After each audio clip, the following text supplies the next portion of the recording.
বিসমিল্লাহির রহমানির রহিম। আসসালামু আলাইকুম ওয়া রাহমাতুল্লাহ। সুপ্রিয় দর্শক, আশা করি আপনারা সকলেই ভালো আছেন। আজ আমি বড় পীর হযরত আব্দুল কাদের জিলানী রাহমাতুল্লাহি আলাইহির বাল্যকালের একটি বিখ্যাত ঘটনা আপনাদের মাঝে শেয়ার করব। তো চলুন দেরি না করে ঘটনাটি শুরু করা যাক। তার ছোট থেকে পড়াশোনার অনেক ইচ্ছে, তাই তিনি তার মাকে বললেন, আমি পড়াশোনা করার জন্য বাগদাদ শহরে যাব। তার মা তাকে তৈরি করে দিলেন এবং 40টি স্বর্ণ মুদ্রা দিলেন আর বললেন, আমি তোমাকে আল্লাহর রাস্তায় ছেড়ে দিয়েছি, জানি না আর কখনো কোনোদিন দেখা হবে কিনা। আমি তোমাকে একটি উপদেশ দিতেছি, তুমি যতই কঠিন পরিস্থিতিতে পড়ো না কেন, তবুও কাউকে মিথ্যা কথা বলবে না। হযরত আব্দুল কাদের জিলানী রাহমাতুল্লাহি আলাইহি তার মায়ের কাছে ওয়াদা করলেন, তিনি কখনো কোনোদিন মিথ্যা কথা বলবেন না। তারপর তার মা তাকে বিদায় দিলেন। তিনি একটি কাফেলার সঙ্গে রওনা হয়ে গেলেন। বাগদাদ শহরে যাওয়ার পথে তার মা 40টি স্বর্ণ মুদ্রা তার জামার ভিতরে সেলাই করে দিয়েছিলেন, যাতে পড়ে না যায় বা হারিয়ে না যায়।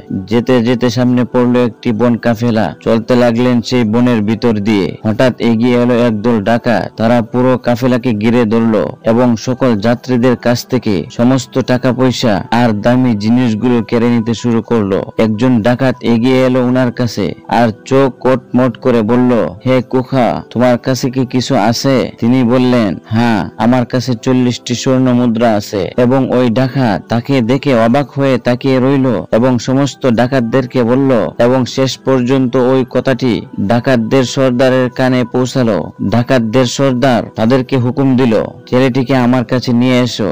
ডাকাতেরা হযরত আব্দুল কাদের জিলানী রাহমাতুল্লাহি আলাইহিকে তাদের সর্দারের কাছে নিয়ে গেল। সর্দার জানতে চাইল, তোমার কাছে কি কিছু আছে? তিনি বললেন, হ্যাঁ, আমার কাছে 40টি স্বর্ণ মুদ্রা আছে। এই দেখুন, আমার জামার ভিতরে লুকোনো রয়েছে। হযরত আব্দুল কাদের জিলানী রাহমাতুল্লাহি আলাইহির কথা শুনে ডাকাতের দল অবাক হয়ে উঠল এবং তাকে বলল, তুমি কি জানো, আমরা কাফেলার সমস্ত যাত্রীদের কাছ থেকে টাকা পয়সা ও মালপত্র লুটপাট করে নিয়েছি। তোমার পয়সা তো লুকোনো ছিল, আমরা তো দেখতে পেতাম না। তবুও তুমি মিথ্যা কথা না বলে সত্যটা কেন বললে? এর কারণ কি? তখন হযরত আব্দুল কাদের জিলানী রাহমাতুল্লাহি আলাইহি বললেন, আমি আমার মাকে কথা দিয়ে এসেছি, যতই বিপদে পড়ি না কেন জীবনে কখনো মিথ্যা কথা বলবো না। অতএব আমি এখন কেমন করে মিথ্যা কথা বলতে পারি? এ কথা শুনে ডাকাতেরা কেঁপে উঠলো, কাঁদতে লাগলো এবং বলল, এক বাচ্চা তার মায়ের ওয়াদার প্রতি এত মনোযোগ রেখেছে, তার টাকা পয়সা লুটপাটের ব্যাপারেও কোনো পরোয়া নেই।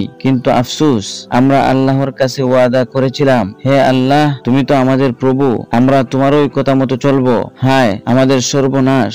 বছরের পর বছর চলে গেল, আমরা এই ওয়াদা ভুলে বসে রয়েছি আর আল্লাহর অবাধ্যতা করে চলিতেছি। তখন ডাকাতেরা আল্লাহর দরবারে তওবা করলো এবং কাফেলার সমস্ত জিনিসপত্র ফিরিয়ে দিল আর তারা ওয়াদা করলো কোনোদিন খারাপ কাজ করবে না। হযরত আব্দুল কাদের জিলানী রাহমাতুল্লাহি আলাইহির এই কাজ থেকে শিক্ষা পাওয়া গেল, মিথ্যা কথা কখনো না বলা। আল্লাহ তাআলা আমাদের সবাইকে সব সময় সত্য কথা বলার তৌফিক দান করুন। আমিন।